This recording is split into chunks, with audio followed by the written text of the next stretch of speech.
A los 13, mi papá me golpeó tan duro que desperté en el hospital solo. Mi familia me envió a un internado para deshacerse de mí. Años después, me volví exitoso y me piden ayuda. Hola, Reddit, mis padres me trataron como una mala inversión y adoraban a mi hermana. Así que me fui, construí mi propia vida y seguí adelante. Ellos, en cambio, no pudieron hacerlo. Pero antes de que comience el verdadero caos, déjenme llevarlos al principio. Mi nombre es Samuel. Tengo 37 años.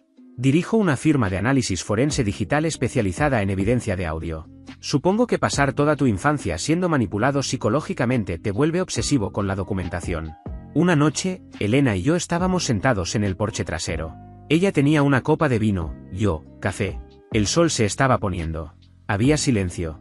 Después de un minuto, me miró y preguntó: ¿alguna vez le contarías a alguien la historia completa? De principio a fin. ¿Quieres oírla?, pregunté. Si quieres contarla.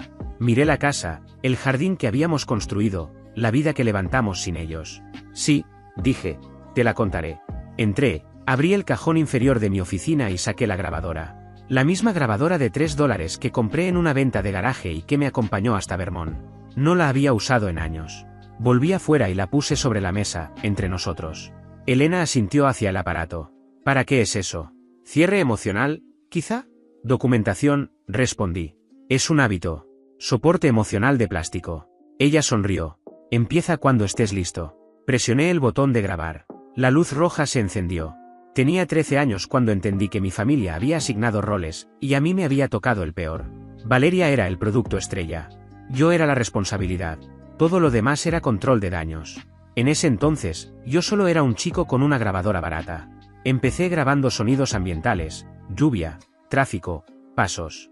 Los mezclaba en mi computadora portátil. Convertía el sonido de una puerta cerrándose en ritmo. Me enseñé producción de audio viendo tutoriales en internet. Mi familia pensaba que era raro. Mi hermana Valeria tenía 14 años. Promesa emergente en natación, especialista en mariposa. Patrocinadores llamando. Entrenadores universitarios observando. Mis padres trataban su calendario como si fuera una operación militar y sus resultados como informes financieros. Mamá, Camila, vivía obsesionada con la imagen. Su frase favorita era: la percepción es la realidad. Cuando pregunté por una clase de producción de audio, respondió: ¿qué percepción da que estemos criando a un niño que juega con juguetes? Papá, Víctor, dirigía una firma de inversiones. Hablaba en términos de retorno de inversión. Cuando Valeria destacaba, decía: eso es crecimiento. Ahí es donde se invierten los recursos. Cuando yo llevaba a casa una nota de B, decía: eso es promedio. Y luego añadía su otra frase favorita: el promedio no genera crecimiento. Inviertes en lo que crece y cortas las pérdidas temprano. Lo decía sobre acciones, sobre clientes, sobre mí, cuando creía que no lo escuchaba. Valeria sabía exactamente cuál era su lugar en la familia. Llamaba a mis proyectos de sonido cosas espeluznantes. Decía que era raro por llevar siempre una grabadora encima. Les decía a sus amigos que probablemente los grababa en el baño. No era verdad, ni remotamente. Pero el rumor se propagó. Hizo que la secundaria fuera interesante. Tenía esa forma de hablar de mí como si fuera algo pegado a su zapato. Mi hermano, o lo que sea, decía. La vergüenza de la familia. Mis padres nunca la corregían. Una semana antes del incidente del garaje, Valeria tenía el campeonato estatal juvenil. Era algo grande. Cazatalentos confirmados. Reportaje en las noticias locales. La casa se convirtió en un centro de preparación. Mi mejor amigo, Marco, me invitó a una feria de creadores. Talleres de diseño sonoro, producción, tecnología. Pedí permiso 3 semanas antes. Volví a pedirlo el día anterior. No vas mañana, dijo mi madre. ¿Por qué? La competencia de Valeria es el domingo. Te necesitamos el sábado. Es solo una vez al año. Cuando tus pasatiempos consigan becas, revisaremos las prioridades. No fui. Pasé el sábado en mi habitación. El domingo por la mañana, Valeria me encontró en el pasillo. Muévete, llego tarde. La competencia no es hasta el mediodía, le respondí. Ve a ser raro a otro lado. Estoy en un pasillo. En mi propia casa, le dije con seriedad. Ella se rió. ¿Tu casa? Esta es mi casa. Tú solo vives aquí porque todavía no han decidido qué hacer contigo. Lo dijo con esa seguridad cruel que siempre tenía cuando sabía que nadie la iba a contradecir. Al pasar junto a mí, me empujó con el hombro. No fue fuerte, pero fue intencional. Mi hombro golpeó la pared. Ni siquiera se detuvo. Esa noche, después de la competencia que Valeria ganó, yo estaba en el garaje. Tenía la laptop abierta sobre el banco de trabajo mientras reparaba unos altavoces viejos que había desmontado frente a mí. Como siempre, llevaba conmigo mi grabadora. En ese momento estaba encendida para registrar en voz las instrucciones de cada paso que iba haciendo, los fallos que encontraba y las posibles soluciones que probaba desde la computadora. Me gustaba dejar todo grabado para archivarlo y si algún día lo necesitaba, poder usar esa información en el futuro. Estaba concentrado en la reparación cuando mi padre me encontró en el garaje. Entró y cerró la puerta detrás de él. Caminó hacia mí y bajó la tapa de la computadora. Necesitamos hablar de tu actitud. No dije nada. Solo lo miré. Tu madre me contó lo de ayer. Cómo intentaste convertir el fin de semana de Valeria en algo sobre ti. Pedí ir a un evento que planeaba desde hace meses. Meses, repitió, como si hubiera dicho que planeaba un alunizaje. ¿Entiendes cómo se asignan los recursos? Esta familia tiene tiempo y energía limitados. Se destinan al crecimiento. Hizo una pausa. Valeria es crecimiento. Es un retorno comprobado. Tus pasatiempos no tienen proyección. Sin proyección. Lo archivé mentalmente. ¿Qué quieres que haga?, pregunté. ¿Que deje de existir? Quiero que dejes de ser débil. Deja de actuar como si el mundo te debiera atención. Tu hermana trabaja. Produce resultados. Señaló mi equipo de audio. Tú te sientas en tu habitación jugando con un micrófono y quejándote de lo injusto que es todo. No me estoy quejando. Estoy pidiendo un día. Y te estoy diciendo que la respuesta es no. ¿Sabes qué dijo tu hermana esta noche?, preguntó. Dijo que le preocupaba que hicieras algo vergonzoso en casa mientras ella competía. En eso te has convertido. Hizo una pausa. Ahora mismo eres un riesgo para la reputación de esta familia. Solo eres peso muerto. Dio un paso más hacia mí y comenzó a rodearme, como si estuviera evaluando una inversión fallida. Golpeó mi computadora portátil cerrada y se inclinó ligeramente. Estás exagerando. Eres demasiado sensible. Eres igual que tu madre, me dijo con la voz ya alzada. Sentí que el estómago se me hundía. No miré sus ojos. Me quedé observando el nudo perfecto de su corbata. Esto es lo que va a pasar, continuó. Vas a dejar de causar problemas. Se acabó la actitud. Vas a alinearte y agradecer lo que tienes. Puso la mano en mi hombro. La puso de manera firme. El tipo de presión que deja claro que podría apretar más si quisiera. Miré su mano. Luego su rostro. Y en ese instante decidí que estaba cansado de agradecer migajas. Su agarre se tensó lo suficiente para marcar territorio. Luego me empujó. No fue un golpe con impulso. No fue dramático. Fue el tipo de empujón que se le da a un objeto que estorba. Una corrección. Un reajuste. Pero yo estaba de pie sobre un taburete, mal equilibrado, en el ángulo equivocado. El taburete se tambaleó una vez. Luego se inclinó. Mi pie resbaló. Intenté sujetarme del banco de trabajo, pero fallé. Y la gravedad no negocia. Caí hacia atrás. Escuché el metal antes de sentirlo. La caja de herramientas. Una esquina afilada. Después, todo se volvió negro. Desperté bajo luces fluorescentes, con el pitido constante de un monitor cardíaco. La cabeza me latía con fuerza. Intenté incorporarme. La habitación se inclinó. Apareció una enfermera. ¿Tranquilo? No te muevas todavía. ¿Qué pasó?, le pregunté. Tuviste una caída. Te golpeaste la cabeza. Estás en el hospital Memorial. Estuviste inconsciente 90 minutos. ¿Dónde está mi familia? Tu padre reportó el accidente, pero no hemos podido contactar a nadie más. Dijo que tu madre venía, pero dejó de responder. Los contactos de emergencia no contestan. Probablemente estaban en la cena posterior a la competencia de mi hermana. Necesitamos que uno de tus padres esté aquí, añadió con suavidad. ¿Alguien te lastimó? No, me caí. Anotó algo en su tabla y me dejó solo. Mi madre apareció 2 horas después. Sin mi padre. Sin Valeria. Entró con el rostro tenso, más irritada que preocupada. ¿Qué pasó? Me caí en el garaje. Golpeé la caja de herramientas. Bajó la voz. ¿Entiendes cómo podría verse esto si alguien habla? Estamos en plena exposición mediática de Valeria. Hay cazatalentos, prensa. Tengo una conmoción y puntos en la cabeza, y tú estás preocupada por la imagen, le respondí. Podemos parecer inestables. Claro, protegeré a la familia, dije con ironía. Bien, tu padre está esperando en el auto. Tiene una llamada temprano.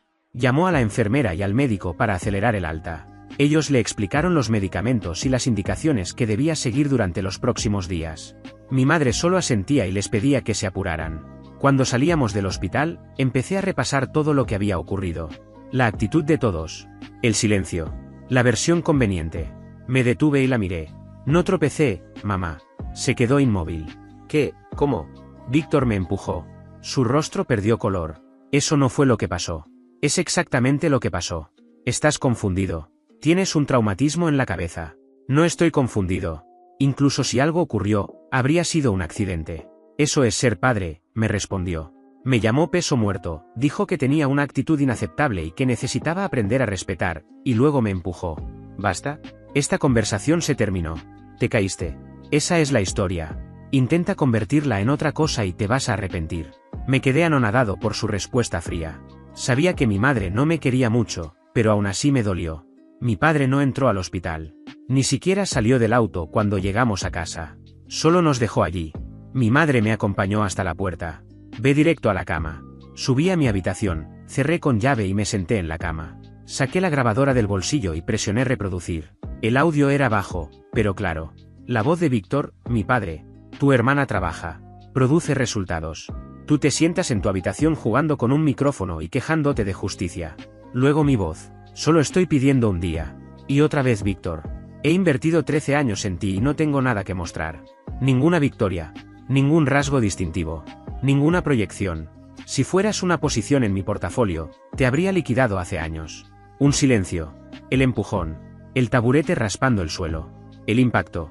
Metal contra hueso. Y luego, nada. Lo reproduje 3 veces más. Cada vez me sentía más tranquilo. Más claro. El sonido no mentía. Nunca lo hacía. Por eso lo amaba. El audio es constante. Tiene fecha y hora. Es permanente. Esa noche inicié un nuevo registro de audio. Hablaba en susurros para que nadie pudiera escuchar a través de las paredes. Domingo por la noche. Después del hospital. Dicen que fue una caída, pero la grabación cuenta otra historia. 13 años protegiendo su imagen. Eso se acabó. Estaba cansado de proteger a esta familia cuando nadie hacía lo mismo por mí. Si querían seguir fingiendo que éramos una familia perfecta, podían hacerlo sin mí. Yo ya tenía pruebas. Fue la primera vez en meses que dormí de corrido, sin despertarme con esa ansiedad que me apretaba el pecho. Tardé 6 semanas en decidir cómo destruirlo. No lo haría con rabia, la rabia es ruidosa, impulsiva, deja rastros. Lo que yo quería exigía cálculo, elegir el momento exacto, encontrar el punto de presión adecuado, medir las probabilidades de ruptura. Una noche, con la puerta cerrada y la casa en silencio, interrumpido solo por el zumbido lejano de la bomba de la piscina bajo el suelo, me senté en la alfombra de mi habitación con la grabadora y los auriculares puestos. Reproduje el audio del garaje una vez más. Y lo detuve justo antes del impacto. La voz de mi padre salió por el pequeño altavoz de la grabadora. Eres un peso muerto. No era la primera vez que escuchaba esa grabación. Pero esta vez no pasó de largo. Esta vez algo dentro de mí se fracturó, y en esa grieta empezó a formarse algo distinto. Ellos no se preocupaban por la verdad. Se preocupaban por la percepción. Y la percepción, entendí entonces, no era más que otro sistema. Y los sistemas pueden manipularse. Abrí mi computadora portátil. Creé un documento nuevo y escribí 2 columnas en la parte superior. Inseguridades de mi padre. Inseguridades de mi madre. No necesitaba secretos escandalosos. No necesitaba pruebas comprometedoras. Solo puntos de presión y la verdad cotidiana de sus propias vidas. Para quebrar a personas como ellos no hacen falta invenciones, basta con lograr que empiecen a mirarse entre sí con la misma sospecha con la que siempre me miraron a mí. Usé pequeñas verdades, colocadas en el momento correcto. Un mensaje de texto a medianoche. Un recibo olvidado sobre la encimera. Un vacío en el horario. Una explicación demasiado rápida. Cosas que cualquiera podría hacer. Cosas que solo parecen sospechosas cuando la confianza ya está dañada. Y la confianza entre mis padres nunca fue más que una estrategia de relaciones públicas. La primera oportunidad llegó sola. El teléfono de mi madre vibró sobre la mesa. Un mensaje de alguien llamado Kevin. Recibí tu mensaje. Confirmado para mañana al mediodía. Mañana era acción de gracias. Cuando volvió a la sala, pregunté con calma. ¿Quién es Kevin? Suave. Educado. Directo al punto sensible. Se quedó inmóvil medio segundo. Luego improvisó mal una historia sobre un turno de voluntariado en el club. A partir de ese día, empezó a dejar el teléfono boca abajo. Semanas después, mi papá llegó a casa antes de lo habitual. Dijo que una llamada con un cliente se había cancelado abruptamente. ¿No estaban en California?, pregunté con curiosidad genuina. ¿No hay diferencia horaria? No lo dije acusando. Lo dije como quien intenta entender. Se tensó, porque ya le había contado otra versión a mi mamá. Esa noche discutieron. No escuché todo, pero sí lo suficiente. Dinero, horarios y confianza. Las pequeñas grietas por donde se filtra el resentimiento. Otro día, dejé por accidente un recibo de una cena perfectamente inocente en el escritorio de mi padre, justo donde mi madre pudiera verlo. No tenía nada de escandaloso, el problema no era el contenido, sino el momento. Lo suficiente para que preguntaran. Lo suficiente para que repitieran versiones. Lo suficiente para que notaran que no coincidían. Para enero, ya se revisaban los teléfonos el uno al otro. Llegaban temprano a casa solo para demostrar que no tenían nada que ocultar.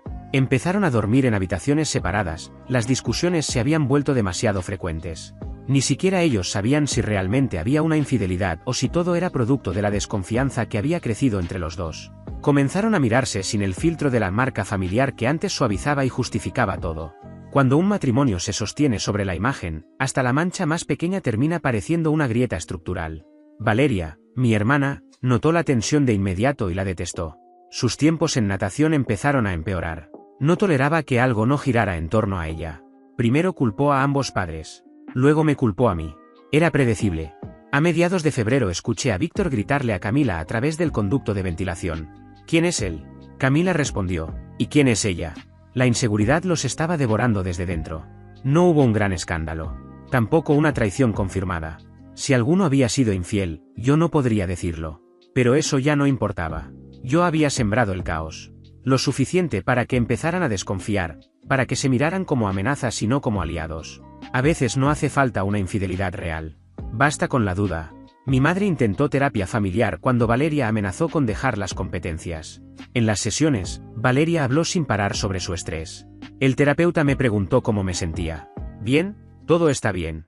Eso bastó para que mi madre cancelara la terapia por completo. El objetivo nunca fue sanar. Era la imagen. En abril presentaron el divorcio. En la superficie, parecía ordenado, profesional. Por debajo, era una guerra, finanzas, custodia, reputación. Cuando los papeles se firmaron, la temporada de Valeria ya estaba en ruinas. Los cazatalentos desaparecieron. Los patrocinadores dejaron de llamar. Y por supuesto, me culpó a mí. En junio, mi madre organizó una cena de unidad. Ese tipo de evento que se hace cuando te importa más cómo luce una familia rota que cómo se siente. Mi padre no dejó de mirar su teléfono. Valeria actuaba con indignación herida. Yo esperaba. Samuel, dijo mi madre, ¿hay algo que quieras decir? No, respondí. Eso no ayuda, me reclamó. La miré sin cambiar el tono. Nunca ha sido mi papel ayudar, ¿no? Llevo 13 años siendo el inútil de la familia. No veo por qué tendría que empezar ahora. Mi padre frunció el ceño. ¿Qué estás insinuando? Ya empezamos, resopló mi hermana. Mi madre se inclinó hacia adelante, más tensa que molesta. ¿A qué te refieres con inútil? ¿Qué se supone que significa eso? Saqué el teléfono. Presioné reproducir. La voz de Víctor llenó el comedor. Cada insulto. Cada desprecio. El empujón. El impacto. El sonido de quién era cuando nadie miraba. Mi hermana lo miró como si fuera un desconocido. ¿Lo empujaste? Mi padre me señaló, desesperado. Nos manipulaste. Tomaste relaciones que no significaban nada, historias del pasado que ya estaban cerradas, y las convertiste en armas. Sembraste dudas con preguntas, con comentarios calculados. Querías que tu madre y yo nos volviéramos uno contra el otro. Querías que nos destruyéramos. Sí, dije con calma. Porque la verdad nunca les importó. Solo la versión que los mantenía impecables. No inventé sus peores impulsos. Solo los dirigí. La voz de mi madre tembló. ¿Qué quieres? Los miré uno por uno. Quería que sintieran lo que yo sentí. Felicitaciones, ya saben cómo se siente. El silencio fue distinto esta vez. Más práctico. Valeria fue la primera en reaccionar. Esto ya es demasiado. Necesita terapia. O un internado. Algo tienen que hacer. Mi madre asintió, recuperando el control. Tiene razón. Esto no es normal.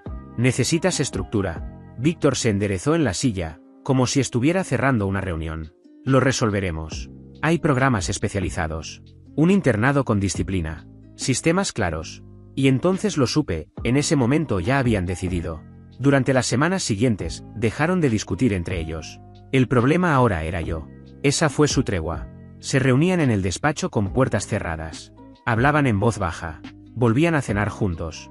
Coordinados. No me enviaron de inmediato. Primero estaban las apariencias. Mi madre me compró polos nuevos y pantalones caqui, como si estuviera renovando la imagen de un producto antes de relanzarlo. Víctor me hizo firmar formularios de transferencia con la misma frialdad con la que liquidaría una inversión fallida. Valeria no me habló más. Una noche escuché a mi madre al teléfono con el internado. Es brillante, pero difícil, decía. Tiene problemas con los límites. Graba a la gente y distorsiona las cosas. Víctor tomó el teléfono. Responde bien a sistemas firmes. Necesita consecuencias claras. No solo estaban enviándome lejos. Estaban enviando la narrativa antes que a mí. La versión en la que yo era el inestable. El dramático. El problema. No los confronté. Volví a mi habitación, abrí un nuevo registro de audio y lo titulé Narrativa precargada. En agosto, iba camino al internado en Vermont. El lugar era exactamente lo que uno imagina, edificios antiguos de ladrillo, horarios estrictos y estudiantes con dinero y conflictos familiares cuidadosamente maquillados. Yo estaba allí porque me había vuelto incómodo. La escuela tenía reglamento, código de vestimenta, toque de queda, estudio obligatorio, acceso restringido a computadoras, privilegios telefónicos basados en conducta. Todo diseñado, en teoría, para formar carácter. En la práctica, solo formaba mentirosos más sofisticados. Los hijos de familias influyentes rompían reglas constantemente. Recibían advertencias y reuniones privadas con asesores. Sus padres volaban, hacían donaciones, y el problema desaparecía. A mí me sancionaron en la segunda semana por llegar 10 minutos tarde al desayuno. 3 días de restricción en el dormitorio. Cuando señalé que Landonayes, otro estudiante del internado, había llegado 2 horas tarde el día anterior, el asesor respondió: compararte con otros no es productivo. Aprendí rápido. El sistema protegía a quien quería proteger. El primer semestre hice un amigo. Se llamaba Emilio. Estudiante becado de Providence. Notó que siempre estaba solo y empezó a sentarse conmigo en el almuerzo. Siempre llevas esa cosa, dijo señalando la grabadora enganchada a mi mochila. Sí, le respondí. ¿Para qué es? Grabo sonidos, hago proyectos de audio. Eso es raro, me respondió. Eso me han dicho. Sonrió. ¿Raro interesante o raro inquietante?, me preguntó ya entre risas. Depende de a quién le preguntes. Empezamos a pasar tiempo juntos. Él trabajaba en proyectos de programación en la biblioteca mientras yo editaba audio en la cabina audiovisual. No hablábamos mucho. No hacía falta. En diciembre, alguien robó mi grabadora del vestuario. 2 días después, escuché mi propia voz saliendo de la sala común. Un grupo de estudiantes de último año reproducía una grabación a través de un altavoz. Era un registro que había hecho en octubre. Hablaba del garaje. Del divorcio. Debería haber guardado los archivos personales en mi computadora. Pero los hábitos son difíciles de romper. Se reían. Hacían imitaciones. Entré a la sala. La sala quedó en silencio. ¿De dónde sacaron eso? La encontramos, dijo uno. Lo que se pierde, se pierde. Sentí el mismo clic interno que en el garaje. Frío y nítido. Salí sin decir más y fui directo a la oficina del decano. Le expliqué lo ocurrido. Dijo que lo investigaría. Quiero que se gestione ahora, respondí. Volví al dormitorio y empecé a documentar por escrito. Construí un archivo completo. Lo imprimí y regresé a la oficina del decano con una lista de testigos. Lo hojeó lentamente. Esto es un trabajo de investigación impresionante. Es documentación, respondí. No es lo mismo. Me observó un momento. La mayoría de los estudiantes lo dejarían pasar. La mayoría no está acostumbrada a que la manipulen y luego le digan que imaginó todo, le respondí. Asintió. Punto válido. Lo manejaré. Y lo hizo. Los 4 estudiantes recibieron restricción de dormitorio. 2 fueron suspendidos temporalmente. Recuperé mi grabadora. Y gané una reputación. El chico raro y callado que responde a los problemas como si estuviera preparando un caso legal. Después de eso, me dejaron en paz. Mi verdadero refugio fue la estación de radio del campus. Una cabina diminuta en el sótano del edificio de artes. El gerente era el señor Harlan, profesor de medios digitales. Me vio merodeando varias veces. ¿Sabes usar una consola de mezcla? Sí, le respondí. Demuéstralo. Le reproduje un proyecto que había hecho, grabaciones de campo superpuestas de distintas partes del campus, convertidas en algo que rozaba la música. Escuchó hasta el final. Luego asintió. Estás contratado. Martes y jueves, de 4 a 6. No me hagas arrepentirme. No lo hice. Pasé esas tardes en la cabina. Gracias al programa de radio, obtuve acceso especial a equipos de transmisión. Aprendí a manejar consolas profesionales, produje segmentos, grabé ensayos sonoros sobre temas aleatorios. El señor Harlan no era hombre de elogios. Pero me confiaba las llaves de la cabina. Me permitía entrar fuera de horario. Eso valía más que cualquier cumplido. Las vacaciones eran extrañas. En Acción de Gracias, nadie vino a recogerme. Mi madre envió un mensaje diciendo que llevaba a Valeria a un entrenamiento intensivo en Florida. Mi padre escribió que tenía compromisos con clientes. Pasé el día con otros 12 estudiantes cuyos padres también tenían cosas más importantes que hacer. El personal de la cafetería preparó una cena especial. Sabía a cartón. Al día siguiente, el señor Harlan me invitó a su casa a comer las sobras. Su esposa fue amable. No preguntó por qué yo estaba allí. Simplemente sirvió pastel y habló de cosas normales. Eso fue suficiente. Para la primavera, me había convertido en la persona de referencia para cualquier problema técnico. Empecé a aprender técnicas más avanzadas. Me volví bueno aislando sonidos específicos en entornos ruidosos, limpiando audio distorsionado, reconstruyendo clips coherentes a partir de fragmentos incompletos. El señor Harlan lo notó. Deberías considerar la informática forense, me dijo. Análisis de audio. Trabajo legal. Puede ser, respondí. Llevo recopilando evidencia contra mi propia familia desde los 13 años. No se rió. Solo asintió. Entonces úsalo. Toma aquello que intentaron sacarte a golpes, y conviértelo en algo que no puedan tocar. Al final del año escolar, mi madre Camila llamó. Era la primera vez en 4 meses. ¿Cómo va la escuela? Bien, le respondí. Me alegra. Yo estaría alegre si lo hubieras preguntado antes, le dije molesto. No seas así. Estoy llamando ahora. ¿Por qué llamas? Porque soy tu madre, me dijo. Hubo una pausa. ¿Vas a venir a casa en verano?, me preguntó. ¿Valeria estará allí? Sí. Entonces no. Buscaré un programa de verano. ¿No quieres venir a casa de todos modos? Eso no es verdad. Si lo es, me respondió mi madre. Y yo le contesté. Me enviaste aquí porque dejé de proteger la imagen familiar. No finjamos que esto es por cuidado. Silencio. Te enviaré más tarde el dinero para el programa de verano. Pásame los detalles. Colgó. Así fue mi relación con mi familia durante el internado. Me llamaban cada ciertos meses y si necesitaba algo, me lo enviaban.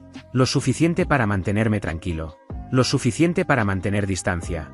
Con el tiempo, y ya cerca de graduarme del internado, recordé los consejos que había escuchado durante esos años y encontré un programa intensivo de 12 semanas en una universidad estatal, producción avanzada de audio. Presenté la solicitud y fui aceptado. La universidad fue directa y práctica. Elegí especializarme en informática forense con enfoque en análisis de audio. Aprendí la parte técnica, análisis espectral, aislamiento de frecuencias, protocolos de autenticación, cadena de custodia, cómo preparar grabaciones para que sean admisibles en juicio. También cursé una línea prejurídica y me gradué con honores. Después ingresé a la Facultad de Derecho, donde me especialicé en evidencia digital y descubrimiento electrónico. Volví a graduarme. Aprobé el examen de abogacía en el primer intento. No me interesaban los litigios tradicionales, opté por la consultoría. Fundé mi propia firma, enfocada en informática forense, análisis de audio y vídeo y autenticación de evidencia. Resultó que había mercado para eso. Resultó que ser el chico callado que lo documentaba todo era exactamente lo que los bufetes necesitaban, alguien capaz de construir casos sólidos, técnicamente irrefutables. Los primeros años estuvieron llenos de casos pequeños y noches largas. Hice buen trabajo. Llegaron las referencias. Crecí, despacio, pero con firmeza. Hasta que una gran investigación por fraude sanitario nos puso en el mapa. Necesitaban a alguien que analizara miles de horas de llamadas grabadas para encontrar evidencia de coordinación entre ejecutivos. Me tomó 4 meses. Encontré patrones. Construí la línea de tiempo. Testifiqué como perito experto. El caso se sostuvo. Mi tarifa fue de 6 cifras. Después de eso, el crecimiento fue constante, más clientes corporativos, casos más grandes, honorarios más altos. Contraté personal. Me mudé a una oficina real. Construí un laboratorio adecuado con equipo de alta gama. El primer año que facturé 7 cifras compré un condominio en el centro.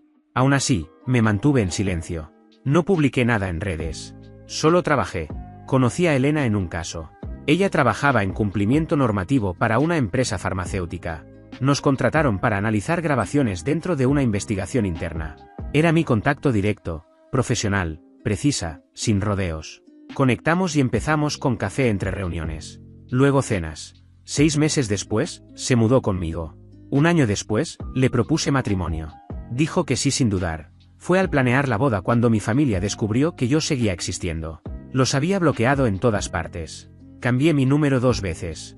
No tenía ni idea de dónde vivía ni a qué me dedicaba. Mi madre envió cartas a mi última dirección conocida durante un par de años. Luego dejó de hacerlo. Víctor envió un correo a través de su abogado cuando cumplí 25, relacionado con unos documentos de un fondo fiduciario. Firmé, devolví los papeles y no supe más de él. Hasta que vieron el artículo. Una revista de negocios local publicó un perfil sobre empresas emergentes del área e incluyó mi firma. Foto mía en la oficina. Resumen de nuestro historial de casos. Lista de clientes. Una semana después de la publicación, mi asistente me avisó. Hay una mujer aquí diciendo que es tu madre. Salí al lobby. Era Camila. En cuanto me vio, Sonrió y dio un paso hacia mí, intentando abrazarme. Me detuve antes de que pudiera hacerlo. Vi el artículo, dijo. No sabíamos que te iba tan bien. Estamos muy orgullosos de ti. Había gente mirando. Bajó la voz. Solo 5 minutos, Samuel. Me sostuvo la mirada, esperando que cediera. Ya los tuviste, respondí. Seguridad se acercó. Camila se quedó quieta un segundo más, luego tomó su bolso, se secó los ojos con exageración y salió. Regresé a mi oficina. El lobby volvió a la normalidad. La gente regresó a sus ascensores. Yo regresé a mi oficina. Esa noche, Elena no dijo "te lo dije". Solo me preguntó cómo me sentía. Como si estuviera viendo una obra que ya conozco el final, contesté. Asintió. Entonces no compres boletos para la siguiente función. Durante unas semanas, hubo silencio. Luego llegó la carta real. No de mi padre. No de mi madre. De un bufete que representaba a Valeria, mi hermana. Lenguaje formal. Acusaciones cuidadosamente redactadas. Decían que yo estaba dañando su reputación al rehusarme públicamente a apoyar a mi hermana en un momento de crisis. Que mi negativa podía interpretarse como una insinuación de culpabilidad. Que, como profesional en evidencia digital, mi silencio tenía peso. Era absurdo. No había dicho nada públicamente. Precisamente ese era el punto. Mi abogado sonrió cuando la leyó. Esto no va a ninguna parte. Es presión social disfrazada de presión legal. Respondimos con una sola página. No he hecho declaraciones públicas. No tengo relación profesional ni personal con la señora Valeria. Cualquier intento adicional de contacto será considerado acoso. Eso sí funcionó. Las llamadas cesaron. Los mensajes se volvieron esporádicos, y luego nada. Un año después, Elena y yo decidimos casarnos. Iba a ser una boda pequeña. Amigos cercanos, colegas, algunos profesores. Nadie con mi apellido de nacimiento. No quería a nadie con ese apellido allí. No por rencor, sino por claridad. Ese capítulo ya no formaba parte de mi vida cotidiana. Desde el principio supimos que no sería solo una celebración. También sería una línea divisoria. No era únicamente una boda. Era una declaración. Un límite formal entre la vida que estaba construyendo y la familia de la que había decidido apartarme. No invité a mi familia. No les informé. No dejé puertas entreabiertas. Y cuando se enteraron, como siempre se enteraban de todo, a través de terceros, conocidos lejanos o viejas conexiones familiares, reaccionaron exactamente como esperaba. Primero fueron las publicaciones en redes sociales. Fotografías antiguas mías de niño. Frases ambiguas sobre madres que sufren en silencio, familia que perdona aunque la rechacen y los hijos que olvidan de dónde vienen. No mencionaban mi nombre, pero no hacía falta. El mensaje era claro, victimización pública. No respondí. No confronté. Solo guardé capturas. Después comenzaron las llamadas. No directas al principio. Preguntas disfrazadas de cortesía a personas cercanas. ¿Sabes algo de la boda? ¿Dónde será? Solo queremos enviar un regalo. Era el mismo patrón de siempre, entrar por los bordes cuando la puerta principal estaba cerrada. Cuando no obtuvieron información, escalaron. Elena, que entiende muy bien cómo funciona la gente que no respeta límites, tomó medidas prácticas. Informamos a cada proveedor, la florista, el servicio de comida, el DJ, el coordinador del salón donde sería la ceremonia, que cualquier modificación debía hacerse con una contraseña acordada previamente. Sin esa clave, no se aceptaba ningún cambio. Sin excepciones. ¿No es demasiado?, le pregunté una noche. No, es prevención, respondió. Las personas que no aceptan un no buscan otra forma de entrar. Tenía razón. 2 semanas antes de la boda ocurrió lo que confirmaba todo. Alguien llamó al salón de eventos haciéndose pasar por mi madre. Intentó cancelar la reserva alegando un problema familiar grave. No tenía la contraseña. Cuando el coordinador le explicó que no podía hacer cambios sin la clave de seguridad, se alteró. Exigió. Amenazó con acciones legales. Dijo que era la madre del novio y que tenía derecho. No lo tenía. El coordinador nos llamó de inmediato para informarnos. Ese mismo día contratamos seguridad privada para el evento y dejamos instrucciones claras, nadie entraba sin estar en la lista. Sin explicaciones emocionales. Sin negociaciones. Ahí entendí algo con absoluta claridad.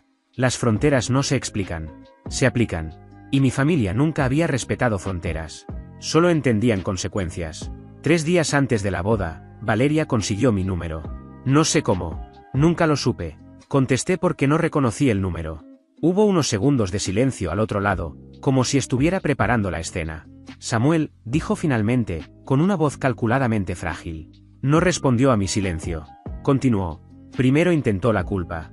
Mamá no está durmiendo, esto la está destruyendo, ¿de verdad vas a casarte sin nosotros? Luego intentó nostalgia. ¿Te acuerdas cuando éramos niños? Antes de todo esto, antes de que cambiaras. Después vino el victimismo. Nos estás borrando. Como si no existiéramos. Como si fuéramos un error. No discutí. No corregí su versión. No enumeré recuerdos selectivos ni contradicciones. Ya había pasado por ese ciclo demasiadas veces. La conversación no buscaba reconciliación. Buscaba acceso. Entonces lo dijo. Vamos a ir. No era una pregunta. Era una declaración. No tienen invitación, respondí. Somos tu familia. No están en la lista.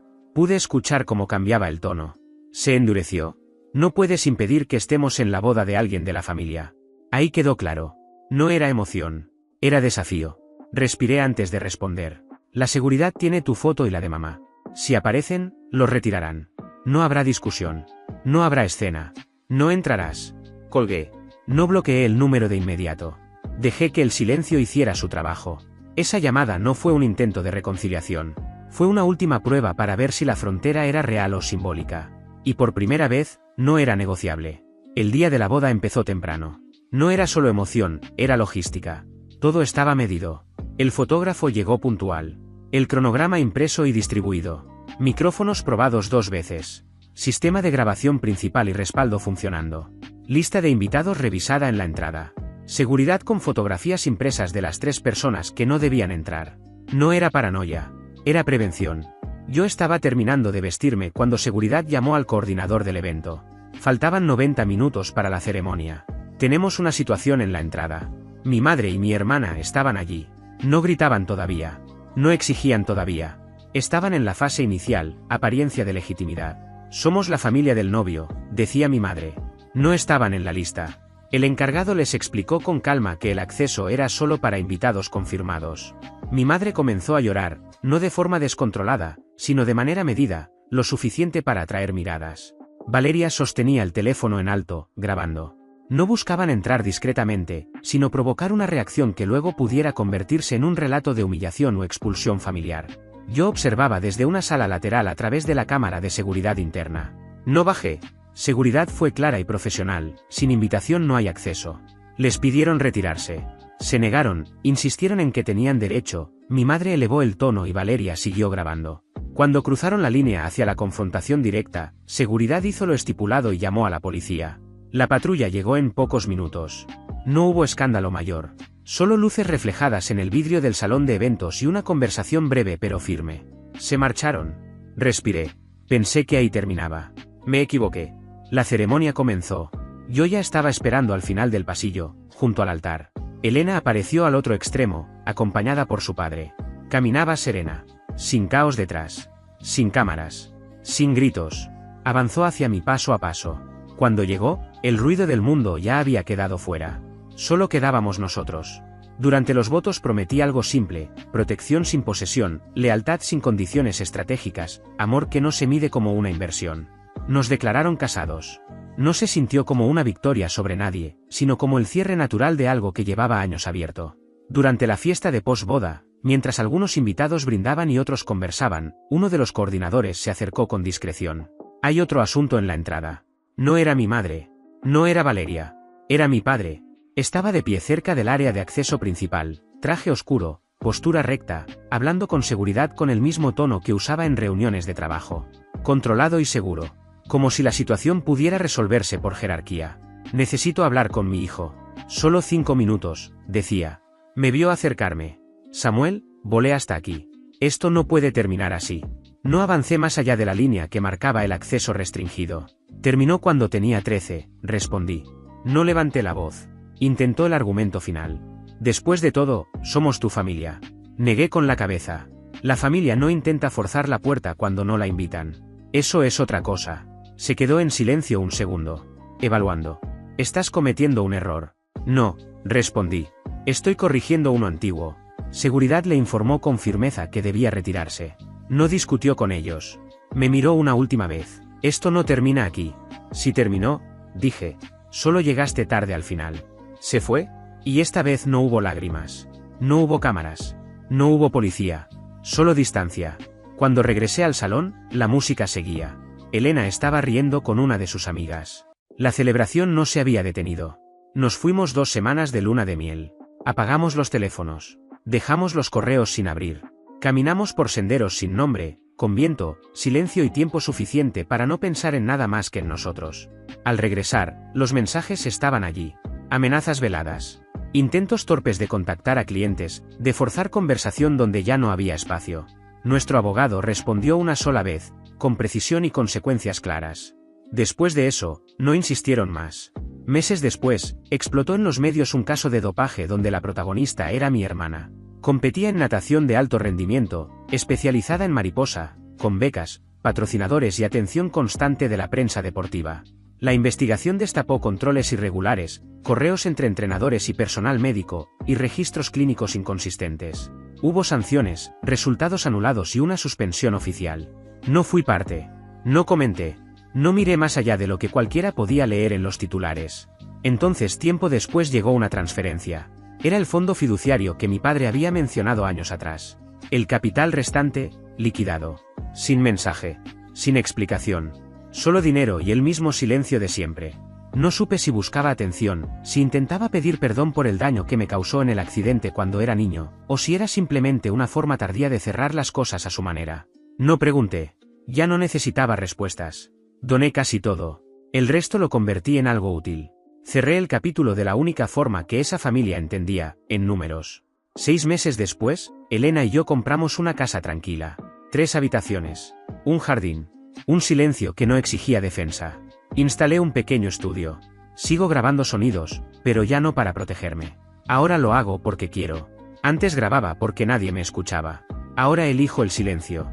Y esta vez, no me pesa. Gracias por ver. Si aún no te has suscrito, por favor hazlo y activa la campana de notificaciones para mantenerte al día con más historias impactantes de la vida real que suceden a tu alrededor.